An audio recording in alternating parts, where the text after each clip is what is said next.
This is the Stormy Willow Podcast, a lighthearted, balanced examination of the paranormal.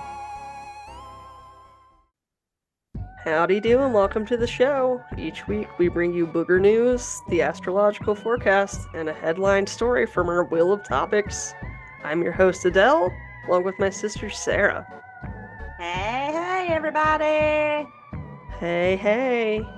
What's going on? 60 days until the big old day of Halloween.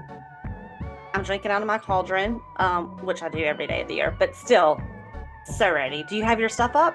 It's Labor Day weekend. No, I don't have it up yet. I don't either. Dad beat us this year.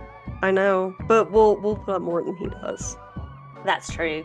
I feel like he is like real classy Halloween now. Yeah. It's like he transitions beautifully from like fall to Halloween to like Christmas. He's like Florida. Really he's nice. Florida now. Yeah, he's not like white trash like he used to be. Yeah, he went Golden Girl. Yeah. Yeah, just throwing up, all kinds of stuff in the front yard. It's just real classy now. Well, speaking of properties that can be kind of mischief, I have some good booger news. Oh, I can't wait. I need a good booger news story. Oh man, this is so boogery too. All right. So, you know Jason Hawes from Ghost Hunters? He's like the bald guy. Okay, yeah. Like pretty credible, like reputable, crew. Well, I guess whenever he was at the Conjuring house, he picked up an attachment. Except it's the living owner who has been harassing him and like just going insane on him for like. So one would say that you really can't trust the living. Yes. So this is evidence. Yeah, the freaking Conjuring house. The no ghosts have bothered him. Only the owner, the living person. He's like, I wish I would have just brought home a spirit. Yeah, seriously. Like, it's pretty bad. Like, this poor guy. What is going on? Tell us more. Let me tell you, this is from the New York Post, and it was published August 16th. So very recent. Like, it's ongoing right now, and I keep seeing it on TikTok as well. All right, so Ghost Hunter star Jason Hawes faces vile accusations by owner of haunted Conjuring home. This is bananas. Just wait. All right, so the star of the hit paranormal TV series Ghost Hunters claims the woman who owns the notorious house that inspired The Conjuring has been harassing him for weeks, bizarrely accusing him of being part of a plot to have her assassinated. Oh dear. Okay. Yeah, so I think she's not well, but it also begs the question, is she possessed? I don't know, but let's just keep reading. Jason Hawes filed a police report against Jacqueline Nunez with Rhode Island's West Greenwich Police Department last week after he claims he's recently received several threatening messages from the homeowner.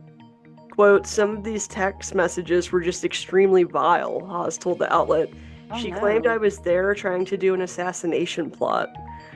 I wanted to take this to the police department just to cover myself and protect my family, he added. Nunez owns the storied Burnville farmhouse, also known as the Old Arnold Estate. The 19th century farmhouse is the real-life haunted house that inspired the 2013 horror film The Conjuring, and has a dark history of murder, rape, and suicide. Oh no. Yeah, it's said to be haunted by the spirit of Bathsheba Sherman, who lived there in the 1800s. Yep. If you saw the movie, you know that. I'm remembering the movie. Not good news. Yeah, yep. Hawes, whose daughter worked at the creepy house for nearly 2 years, said Nunez had been messaging him last month after making claims he had trespassed on her property. Nunez posted surveillance video from the home on social media showing what appeared to be a man leaving the property in a truck, according to a police report obtained by the outlet. She wrote that the man, quote-unquote, looked like Jason Hawes. Although Hawes says it's been disproved it's not him, then he started receiving her threatening messages. Oh So I guess no. she sounds super paranoid to me. Like, I don't think she's Is okay. he the only one she's going after in the team, or is she going after anybody else in the team? Yeah, it sounds like it's focused on him. I Yeah, haven't that's heard, and yeah, crazy. so it's very odd that it's specific to him. Right. I could see Um, where he would be. I mean, that's a quite a serious accusation. yeah. Um, so yeah, she's been sending him threatening messages. Quote, "You will someday be prosecuted for your slander and numerous murder attempts on my life," one Oh, message said. jeez. Quote, "I am told that you know of the assassination attempt on me," she texted him, according to the police report. "I will never be defeated or destroyed by a beep paranormal person, now or at any time in the future."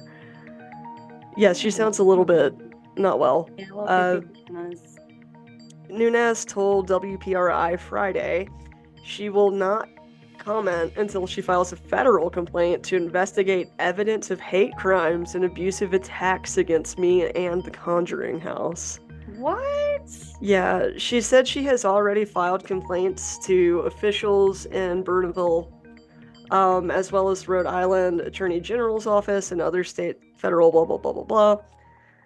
Nunes, a Boston real estate developer, purchased the creepy wooden home in 2022 for $1.5 million, or 27% above the asking price. She was one of more than 10 offers on the property and one of the prospective owners interviewed by the seller, who promised a number of requirements, including not living in the home for the buyer's own safety. Yikes. Sounds super Ugh. creepy. I don't know that I want to spend that much money on something I couldn't live in. Yeah, I'm assuming she was like, sure, I'm gonna walk right through that. You know what I mean? Well, I mean, maybe she is. What if she is possessed? Yeah, this is like getting more and more creepy the more I'm finding out about it. I think so too. Yeah, so quote, "This is very personal purchase for me," Nunes said after the purchase. When I hit the market, I thought this is a property that enables people to speak to the dead. Just last month, Brian Desereau, a former employee at the property, filed a complaint with the state of Rhode Island seeking $9,000 in unpaid wages. Uh, Desereau was fired suddenly earlier this year after Nunes claimed the spirit of the home's 19th century owner, John Arnold, claimed he'd been stealing. Quote, "It does not matter whether you believe in the paranormal or not," Nunes said in a statement last month. "I and every person is entitled to experiences that bring understanding and meaning to our lives, including being informed or warned about wicked actors and actions." Yeah, I don't think she's okay. No, not at all. Uh, Danzero, like Hawes, claims Nunes has been harassing him online and via text message. There you go. There we go. She's harassing him too.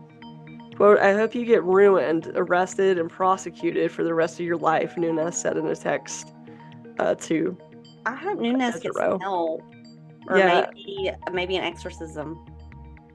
yeah, like this is pretty creepy.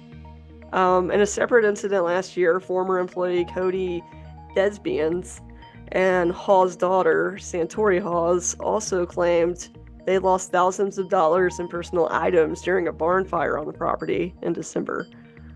Mm. Let's see. The couple said Nunes initially told them they'd be reimbursed, but then refused. Quote, "In the back of our minds, we knew that we weren't going to get the money." Yeah, and that's it. Nunes doesn't have a very good track record, or the spirits that are living in Nunes. Yeah, so that's pretty Because creepy. like, does this person live there alone? I wonder. And I it's don't just like know. that seems kind of like I don't know. Yeah, This like is, what's up with her? Like, and I'm gonna say like your booger news is on par today because we're covering a possession. ooh. Oh yeah. So that kind of tracked well, but that's really that's disturbing. Yeah, right? Like it's creepy when people seem to, you know, kind of have a mental episode, but they're at a haunted property. It Yeah, just really makes you like wonder. yeah, that's not good. I don't think that will stand. But what a horrible thing to be threatened like that. Like that has to be really Yeah. like in like the paranormal line of work. Like I'm sure you're always thinking about like not bringing home spirits, but like they probably would have never thought like, oh great, like I'm getting accused of an assassination plot. Like what? Like, excuse me? Where did that come from? Yeah, like wow. That definitely took a turn. Oh my God. Yeah, so that's pretty Awful. wild, and I think I think it sounds pretty scary. And there's not really much the police can do, obviously. Unfortunately, like these things usually escalate before they They can do do. something. So I mean, and I think it's another, unfortunately, I feel like in our country, it's like, the whole mental health thing, crisis. Like, it's like, police can't get involved unless something technically happens. And then, right, like, what do you do? Like, there needs to be some kind of step there, because something. obviously Nunez is not okay.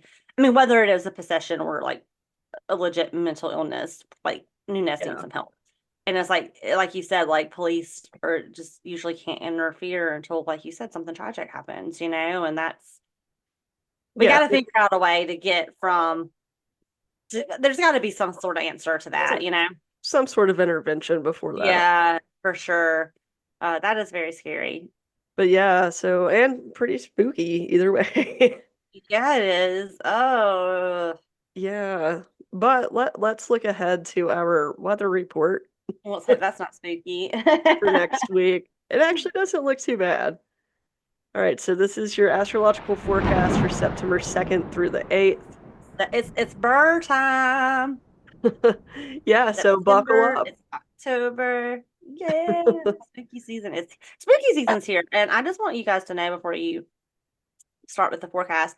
I've talked to so many people today, just out in the community, like, what have you been doing today? And I've had like 3 people say, putting up my Halloween decorations. And I just love it. I'm That's like, awesome. yes. Finally, I'm not the only one on Labor Day weekend that does that. I'm like, that's great. I love that. I love that we're normalizing that. But I mean, Yeah, I say whatever makes you happy. Some people are like, I don't want to see that till October. That's totally cool. But if putting up that decoration makes you happy like it does us, it just makes me happy to see it. So just deck the anyway, halls. check those halls or not if you don't want to. Yeah, You do you, boo. you do you. Mm-hmm. Well, yeah, speaking of doing you, um, let's see what we're all going to be doing next week. I don't think it sounds too bad. All right, but buckle up, stargazers. Here's your cosmic weather forecast. That was cute. So Monday, September 2nd, we have a new moon in Virgo. Conditions, crystal clear skies with a touch of meticulousness. Oh, so we have new moon lights up Virgo's practical vibes.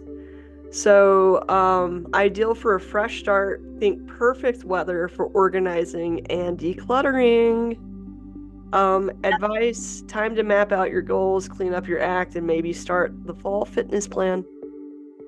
Yes, and yes. Yeah, like high chance of productivity and making things shine. So, I like it. Monday sounds good. Tuesday, September 3rd, we have Mars Neptune square, so conditions will be foggy with sporadic bursts of confusion. Oh no, back to work. That's what that is. Right. So, yeah, it's going to feel like a Monday on a Tuesday. Yeah, for sure. It's going to be a rough week. Those short weeks are always hell. Yeah, you can pay for them. You do. Yep. So, Mars in Gemini gets tangled with Neptune in Pisces. Implications. Expect some hazy spots and deceptive mirages. Visibility is low. Sounds kind of shady. Damn. Advice: keep your curiosity on high and don't rush to conclusions. Double check those intuitive hits. Outlook: navigate carefully. Mistakes might just be hidden gems in disguise. So great. Be paranoid on Tuesday. Wow. Tuesday just sounds like a day you might want to call in sick. I'm just gonna put that out there. Just don't do it. Don't cancel all your meetings. Cancel Tuesday is canceled. Yep. And then Wednesday we have Mars in Cancer. So this is cozy with the side of home energy. I'm all about that. So Mars brings some warm front to your domestic sphere. So get ready for a flurry of home activities. Time for decluttering. There again, and redecorating maybe. So maybe you are putting up those Halloweenies. Putting them out. I feel it. They're coming out. The Halloween, the spookies. Yep. Advice: consider a home-based fitness challenge or tidy up to reduce household tension. I guess good feng shui. Good feng shui. Yeah, I like it. Yeah. So good vibes for creating a comfy and productive home environment. So that's good. Maybe redo your home office. Yeah. And then Saturday, Mercury Uranus, because we're out of Mercury retrograde. Yeah. So it's no Uranus during the retrograde. So Mercury Uranus square. So stormy with lightning flashes of distraction. So Mercury will be in Leo, and it clashes with Uranus. Implications: prepare for sudden electrifying changes and high winds of confusion. Oh no. Hey, but embrace the chaos. Don't let it sweep you off your feet. Set a hard stop on brainstorming sessions. So I guess I get that. Just don't like enough is enough. I get it. Yeah. We don't need to talk about it anymore.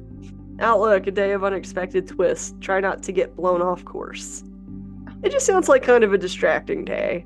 I bet like a lot of interruptions or something. And then we end the week Sunday, September 8th. The Sun, Saturn opposition. Conditions: cooler with the chance of reality checks. Oh. So the Sun squares off with Saturn. Implications: a bit of a downpour on your weekend plans. Expect some critical feedback. Advice: use this chilly weather to reevaluate your goals and adjust your plans. Outlook: a practical day for making solid adjustments. Keep your spirit high and move forward. I don't like that one bit. Yeah, so we got some highs and lows going on this week. Just roll with it. I'm just going to say it's because it's going to be a short week, and short weeks are always a little chaotic. That's all it is. It's fine. Yeah. It's fine. Probably still some of that Mercury retrograde energy lingering too. Yeah, but this was a long one, I felt like. Yeah, it was. I mean, well, they always feel that way. They always feel like that. But this one really did seem very long, like a whole month almost. I was like, this is a lot. So yeah, probably a lot of that leftover energy lingering. Yeah. Maybe sage while you're, decluttering. Putting out your stuff. Cleanse while you clean. Cleanse while you clean. Yeah. Oh my gosh. All right. Back to you. All right. So last week, as I already said, I got possession. And I think it's so funny you covered the Conjuring house, and then you also covered a possession because it's so cool if you were covering this lady.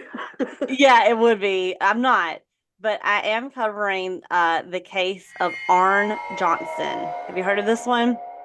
Arne? Is it Arne? I looked at how to pronounce it. I don't know. It's Arne. It's Arne. I was just thinking the guy from The Devil Made Me Do It. Yeah, that's it. Is it Arne? Okay. Well, I think in the movie they call him Arne. Oh. But I can't hear. Okay, because I initially thought it was Arne, right? I was like, oh, it's Arne. And so before we did the podcast, I was like, let me just make sure I'm saying this right. And it said Arne. So let me just hang on. How to pronounce. This is what I did, guys. What says Arne? Just go for Arne. But anyway, that could be short for Arne. I'm gonna say Arne, aka Arne. But anyway, so I want to thank my sources. NME.com, Wikipedia.org, and of course, allthat'sinteresting.com. We love them. So just to give you just like a snapshot, and then we're gonna break it down. So Arne Johnson was a 19-year-old from Brookfield, Connecticut, and he stabbed his landlord, Alan Bono, to death on February 16th, 1981. And he claimed the devil made him do it. And so this case is famous for three things. Number one, this is the very first time that a not guilty by reason of demonic possession was ever used as an alibi in court. So that's kind of groundbreaking. Also, our friends Ed and Lorraine Warren were involved with this case, which is how you may know it. And then, of course, the 2021 film, The Conjuring, The Devil Made Me Do It. really brought this story back to life again for people that may not have remembered it from the early 80s. So those are like the three big things. So you may be familiar, you may have seen the Conjuring movies. I love the Conjuring movies. I think they do such a good job. I always think they're really well done. So yeah. Yeah, they're like staples of horror right now. They really are. Like, they were instant classics. I agree. And like they're done so well. And it's like, I don't know, like horror is kind of weird with me. It's like I don't like too much like slashing and stuff. And I think like the Conjuring movies do such a good job of like keeping it creepy, like keeping the storyline real mysterious. And I don't know, I like them. It's good character development. Very good character development. So let's just kind of get into it here. So Arne, I'm gonna call him, is that what they called him in The Conjuring, Arne? I can't hear shit though. I heard something, they could have been saying Arn, and I just took it as Arne. So never trust me on because of Roseanne on someone's name. Let's just say Arne. It'll make him more like likable and relatable. See, and this one also says on. Then just go with Arn. Yeah.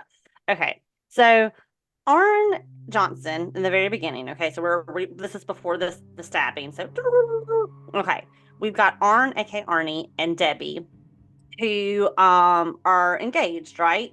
And so they basically are renting this house. And so I'm just going to kind of tell you in a nutshell. So they're renting this property, right? And so David, who's Debbie's little brother, was also kind of there, as they're like kind of cleaning the house, doing everything. He's there too. And he reported seeing an old man who threatened to harm the family if they were to move into this rental home. And so David, the little brother, visions like an old man escalated. So like it starts out with that, and then all of a sudden he's like, oh, there's a figure appearing as a demonic beast who talks in Latin and threatens to steal his soul. So like, at first like they're like, oh, he's just probably like being weird, like how kids can be. And then all of a sudden like this premonition gets a little more, and they're like, okay, like enough. And so despite like strange noises, obviously they heard coming from the attic, only David, who's Debbie's, little brother, witnessed the old man. And all of a sudden, David starts experiencing night terrors, strange behavior, unexplained scratches, bruises, the typical, if we're going down our possession checklist, like here we go. People are trying to assassinate them. People well, this time somebody does kind of get killed, but we'll get there in a minute.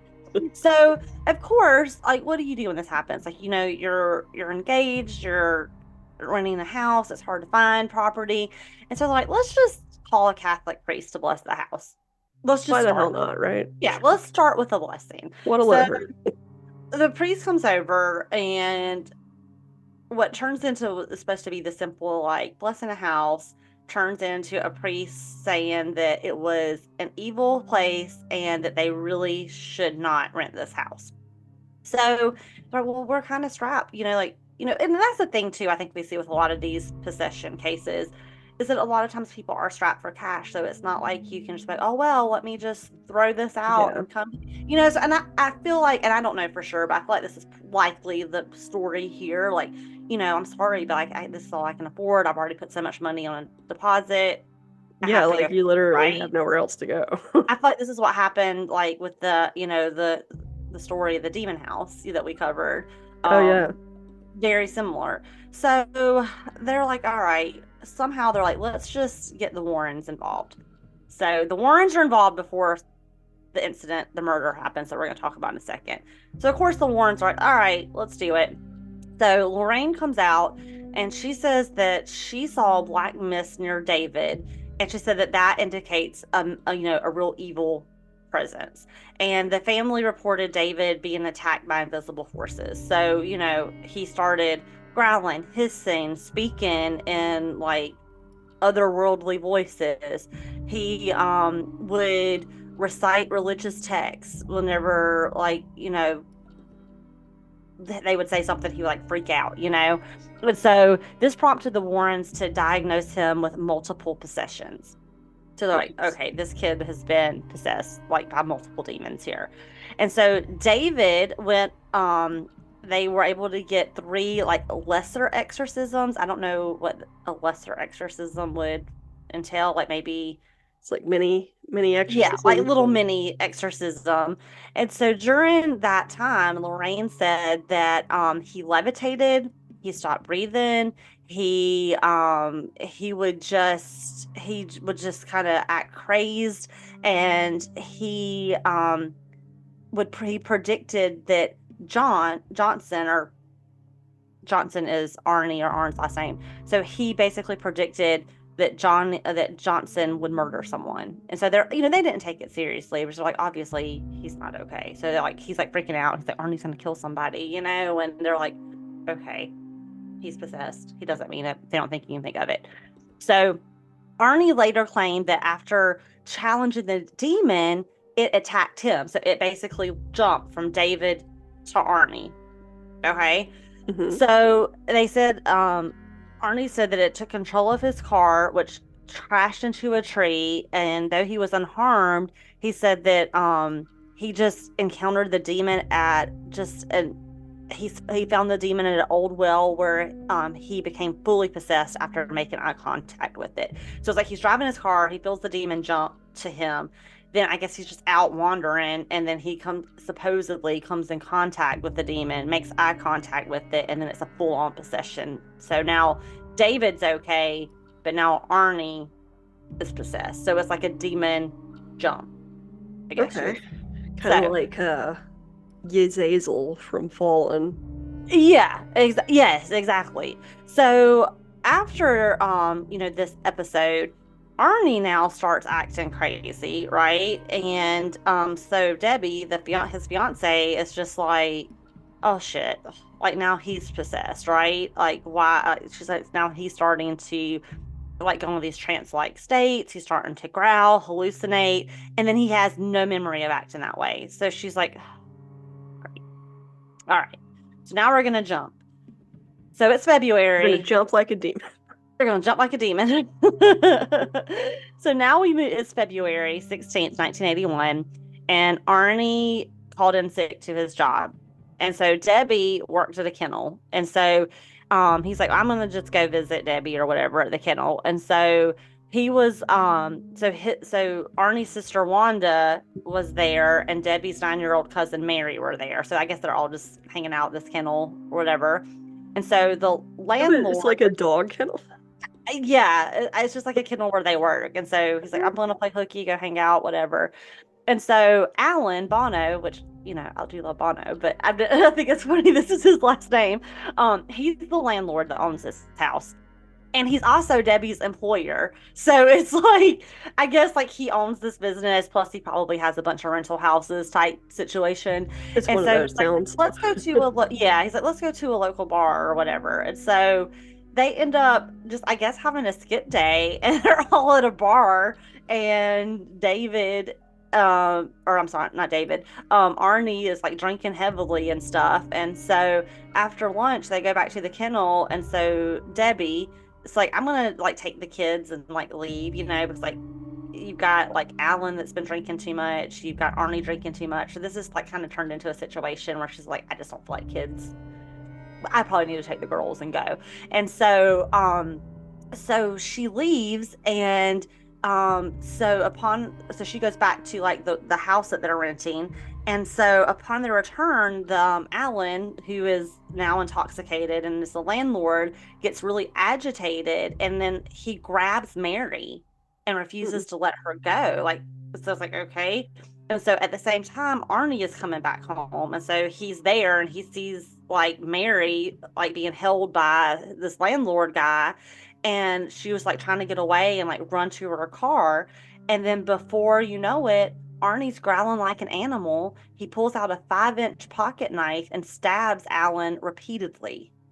Jeez. So Alan dies hours later from multiple stab wounds, including the one blow that got him was one severe wound from his stomach, base all the way to his heart. So whoa, that's pretty intense. Yeah.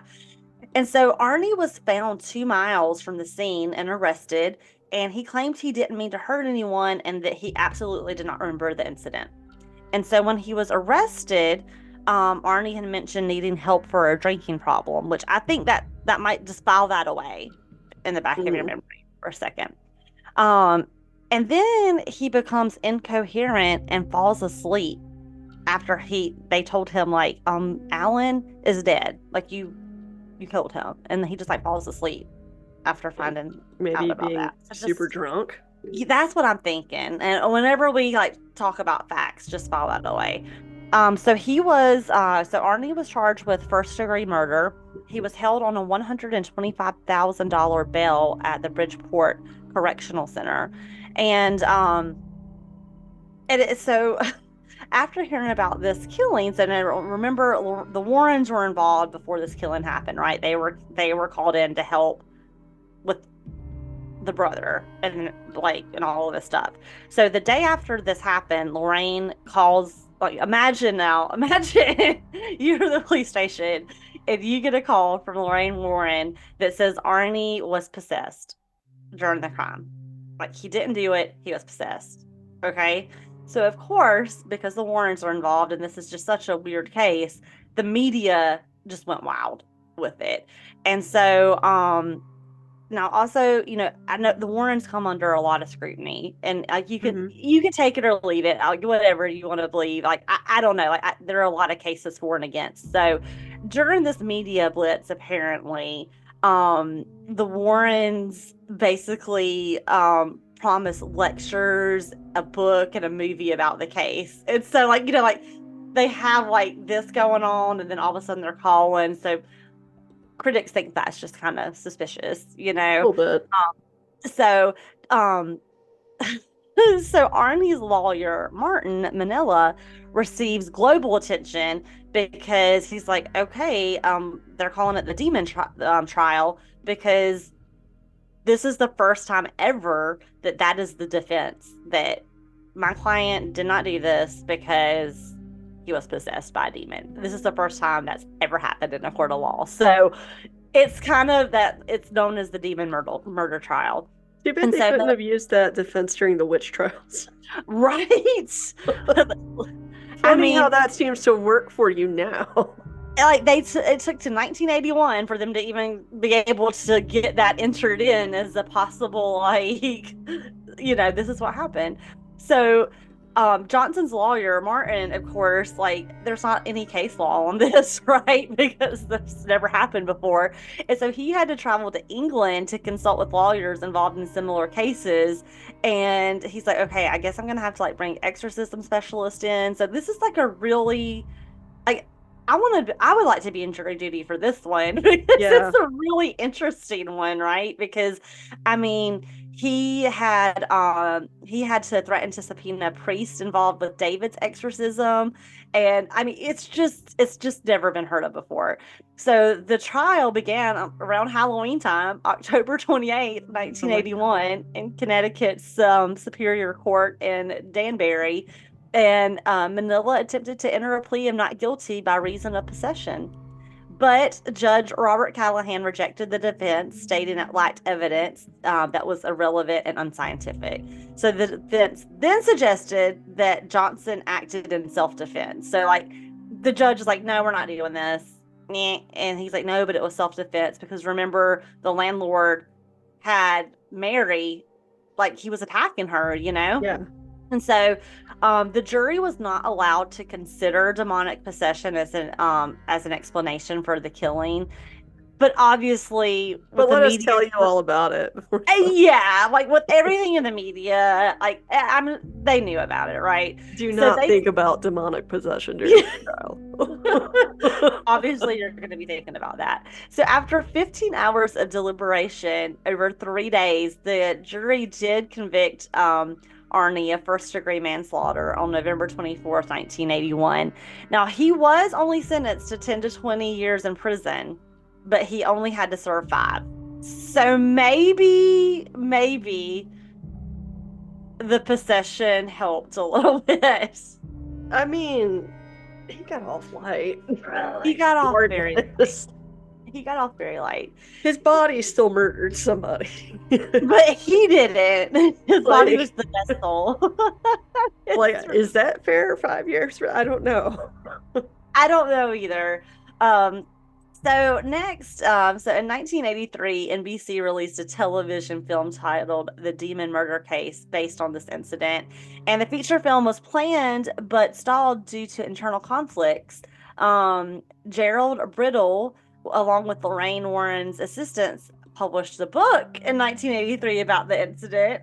That could be the conflict, called The Devil in Connecticut. Lorraine Warren stated that profits from the book were shared with the family, with $2,000 confirmed to have been paid by the publisher. So, in 2006, upon the book's republication, David, remember little David, the brother of Carol, sued the authors and the publishers for privacy violation, libel, and intentional infliction of emotional distress. Now, Carl, who is David's dad, claimed that the possession story was a hoax, and it was created by the Warrens to exploit the family of the brother's mental illness, and that the book falsely portrayed him as a villain for not believing in the supernatural claims. Okay.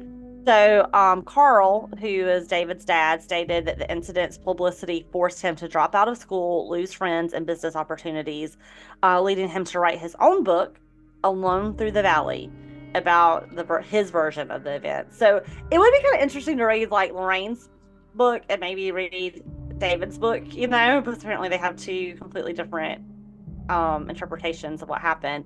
Now, Lorraine defended her work. She said that 6 priests involved agreed the boy was possessed, and though there was no independent verification that was provided, they're like, yes, like he was definitely possessed, but they couldn't provide any evidence. Gerald Brittle, the author of The Devil in Connecticut, so that's Lorraine's book, asserted that the family wanted the story told and signed off on the book as accurate before he published it. So, I mean, I could see, it's an interesting argument on both sides. Yeah. So Carl, the boy's father, denied telling the author that his son was possessed. He said, no, that never happened, whatever. And so you might want to know, so Arne and Debbie did get married, and they continued to support the Warrens' account and believe the lawsuit was financially motivated. So, I mean, they said that Arne says he was possessed, like to this day, like he was possessed, and Debbie still stands by him. So the only people that are saying that wasn't the case are the brother and the dad. So in 2021, The Conjuring, The Devil Made Me Do It was inspired by this case. And the Discovery Channel did a story, a haunting, and produced an episode titled Where Demons Dwell based on David's possession and the Warrens' investigation omitting like the actual crime. So it was just about like the possession for David. And then in 2021, a TV series, Shock Docs, produced an episode titled The Devil Made Me Do It. And then in 2023, Netflix released the documentary The Devil on Trial based on the case. So lots of stories, movies, shows about this. So as far as now, little is really known about what happened to Arne. So he was released in 1986, but Lorraine Warren did keep in contact with him. And so before she passed away in 2019, she said that Arne was working for a landscaper. And both Arne and Debbie were involved in making in the making of The Conjuring 3 and The Devil on Trial. And Debbie has since passed away since the releasing of The Conjuring. So yeah, that's the story, you guys. What do you think? What are your thoughts on this one? I don't know. I really don't know. It's a wild ride. It's a wild ride. I think for me, with the alcohol being involved, that's the part where I'm like, yeah, and I just don't know. It's kind of like being totally judgy right now, but like assuming that they all kind of just like blew off work maybe they were kind of like rowdy partiers. Yeah, Like yeah. it just they don't sound like the most responsible young people. I mean, most people aren't at that age, Right, but like exactly. I don't Because like know. you have like two kids, and of course I don't know how old these kids are, right? But like you have two little ones, like you're kicking off, going to a bar, you call in sick to work. Obviously, you didn't just go have like a beer at lunch. Yeah. Like you're getting like it was to a point where an adult there was like, I need to get these kids out of here. So that is more than having a glass of wine. Yeah. That's You know like what I getting kind of mean? rowdy, It's right? like Like getting rowdy, especially if like, and then if it's to the point where Alan, the landlord, is like physically assaulting someone, it just makes me feel like things got out of hand. Like, well, right. Like it just sounds like the kind of situation where people are too drunk to read it for what it is yes, and shit like that's that what. Now, happens. I want to find out more about David's possession because I feel like David maybe, Right? but then But then but then there you've got Dad and David saying he had a mental illness. And that's right. not really documented either that I could find in my research. So that I mean, it would be cool to read both of their books, like to see what David has to say. Yeah, it kind of leads to more questions than answers. Yeah, it definitely leads to more questions to answers. But I mean, I don't know. I feel like you. I feel like especially the part with the murder. I'm like, I don't think you were possessed. I think you were possessed by a demon called alcohol. I don't think you were Yeah. possessed by like I mean, they because do call it spirits. I mean, you were definitely. Maybe that's what they meant to say. But we're not lying when he said spirits. Like alcohol and Technicality. Monotony's rule. He was too drunk to remember. I mean, and especially like to be to the point like you just like pass out like that, and like you like and also maybe I'm being too judgy too, but it's like it's not like just like I stabbed you. Like that's a pretty brutal That was like stabbing. a That I wasn't want like to disembowel you kind yeah, like of. it wasn't like a I'm gonna cut you if you don't let her go, or like a puncture wound. It was bad. Yeah, that was like a death blow.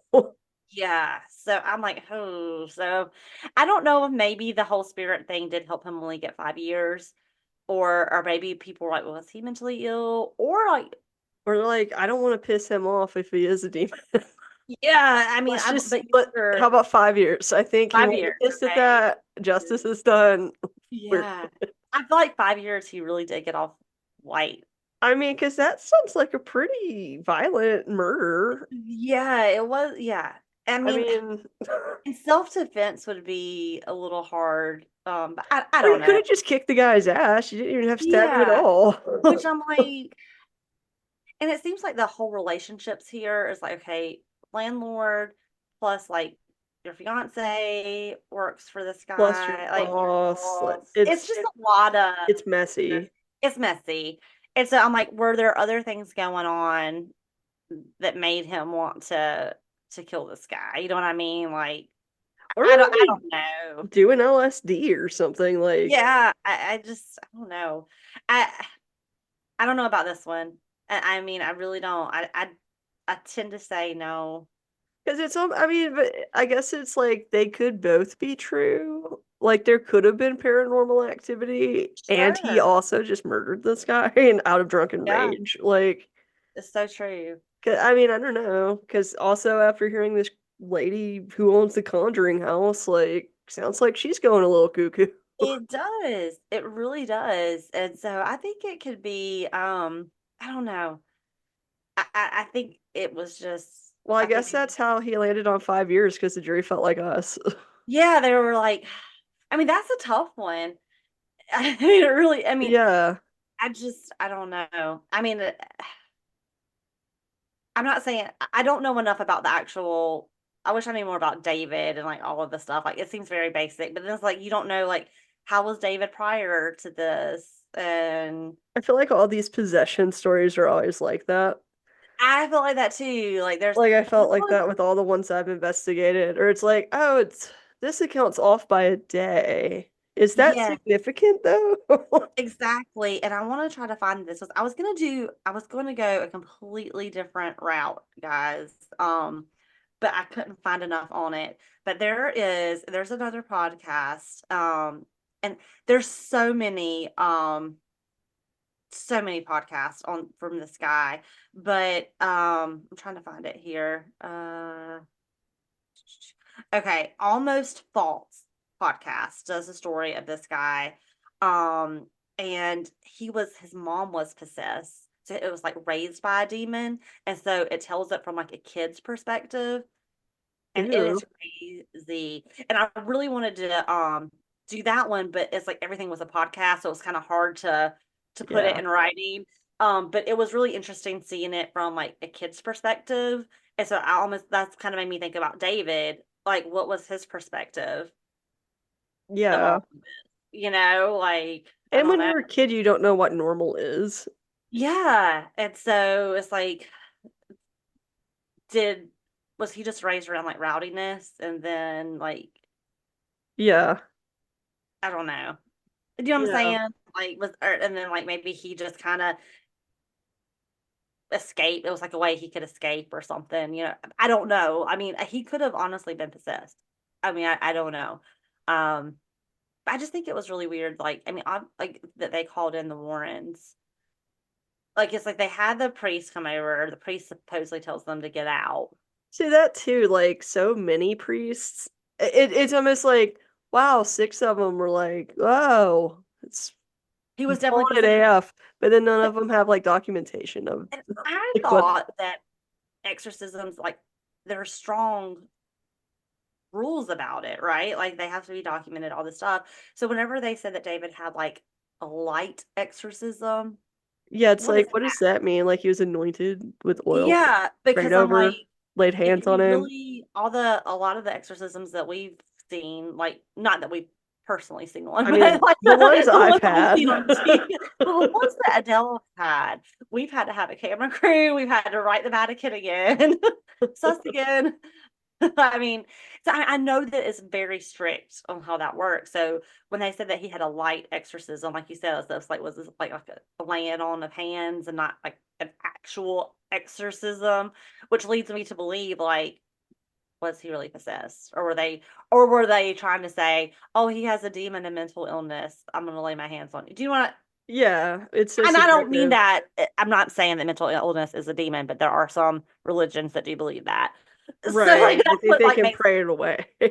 yeah, like I do believe in mental illness. But I'm just saying some religions are like, oh no, like that's a demon, and it's like that considered a light exorcism. I don't, yeah, I I don't don't know. know. So I this story definitely gives me more questions. I have Or I so guess many. maybe like, I feel like that's their way of being like, it's an unauthorized exorcism. Yeah. It was Because I'm light. like, yes, exorcism light. So we can offer this to you now, but We we'll have didn't to get the come green back. light from the big We did guy. not. That's what it made me feel like too. Like they didn't get the okay. Like no, Yeah. just like okay, There's I a got lot of somebody on my side. questionable shit. I mean, but I feel like this could be any podunk town anywhere. It could be, yeah. Like, shit like this happens all the time. It's and It's from kind of all surprising that anybody really cared about that. I mean, of course, the demon part is like the fun yes. part, but the story outside of that, like crap like this happens all the time. Well, you know what? We've covered a few of these possessions, and I think we have a lot of similarities, right? I think we have a lot of mental illness that just we said it at the beginning of the show. Like it's just it needs some attention. Like does not get the attention that people can't get to the help they need. I think a lot of times, not all the time, but I think a lot of times it's you see it in poor communities where people are preyed upon, like they live in a poor part of town sometimes, or they, get preyed upon just by like evil landlords or, like different things. And so I feel like it's very similar situations. Sometimes I think it's just straight up abuse. Yeah, I mean, sometimes it's just straight up lying too. It is. Like, And sometimes I think is it a way to make a buck? Like, yeah, I could do this and make some money. yeah, or it's I think like, there's a well, lot of Or it's almost like maybe David says he was possessed first, right? And then it like jumped into Right. Arn. Like maybe David was possessed and then Arnie was just a drunk and then was like, you know what? I'm gonna say that I got possessed. Because the words have already been here. It makes sense. It makes sense. Um, and like especially if like this is like if David's been around, like it's like David's kind of like around them a lot. It could be like, oh, I'm gonna use this as like, fuck, I need an alibi. You know what I mean? It's like, oh, Yeah, it's kind of and convenient. it kind of goes with it because I'm like, if David were possessed and then it jumped to Arn or Arnie, like how long was he acting like that before he killed the Yeah, landlord? it's like how strong does the possession come on? Yeah, or was he just like, oh, it only happens when I'm at the house, and I just was at the house, so I just picked up the knife and killed this. I don't know. There's just a lot of gaping. There's just a lot of Or are they gaping. almost saying like the house is haunted? It's like, did the landlord get all pissed off because it jumped into him, and then Arnie came in and Yeah, jumped into him? It's like, right. It's like, how do are they you saying figure it's this like out? a jumping spirit? Like it just goes from person to person. So, and I'm not saying that can't happen. I mean, I'm definitely not saying that can't happen, but I'm just like, I just don't Yeah, know. it's all just too messy. All the possessions thus far have just been too messy. The only one that I am really the one in that podcast I listen to terrifies the shit out of me. But I can't find anything on the mom. I only Right, can find yeah. stuff. And like whenever like her son tried to get stuff from the institution she was at, apparently they don't have the records. They got burned or something. So I'm like, I Yeah. just don't know. There wasn't like I really wanted to cover his story, but I couldn't find enough on the actual person that was possessed. I think the problem with possession cases and demonic cases, it's the same like case with religion itself. It's like circular reasoning. Yeah, You know for what I mean? sure. It's like, of course the records are gone. The demon made them disappear. You know what Yeah. I mean? But it's like, It's real. I just don't know. I don't know about that. no. I don't know that there's been one possession that I have been sold on that we've Yeah. heard. I'm just like, I mean, I think there have been things that make me sad. Like they've all made me sad, but I think it's a cry for help Yeah. more than anything. Like I there's really not one where I feel like it's like an entity. right. Same. And Like, this one too, like I love the Conjuring movie. I haven't seen this one. I'm gonna watch it. oh, it was But good. I do think that it is so significant if you follow law that, like, let's try it, let's try to use it as a defense. I Like, why mean, why not? the hell not? Especially I if you're like, mean, it's either that or I get murder charges. yeah, it's like, what do you have to lose? Like, let's go for it. So, yeah, yeah. So, I do think it stands out because there's some interesting things about it. So, Yeah, it's yeah. like there's enough ambiguous stuff that Right. it But just I would love to be on that. That would be a jury. I'm like, all right. Like, yes. finally. I'm I'm like, can I speak yes. to Lorraine? You're like, can I be Yeah, an expert witness? I am an amateur paranormal investigator, and this is what I've learned about possessions. We've covered quite a few at Stormy Willow. Just let me get my pendulum. I'll tell you if he's possessed or not. Oh my gosh, let me tell you, we're gonna branch out, Stormy Willow. We're gonna be what do they call the people that are like expert witnesses? So if you need expert witnesses for a Mhm. paranormal case, we're gonna We're start offering golden. those services as well. Absolutely. Well, we already have like our paranormal jackets, but we'll get like some blazers, so we Yeah. worked. Yeah, I love it. I It's a love good it. plan. I think it is too. All right, Adele, you ready to spin that wheel? All right. Let me shuffle it. Bring up that wheel, see what we'll be covering next time. Okay. Do you see it? I do. I see it. All right, here we go. Here we go.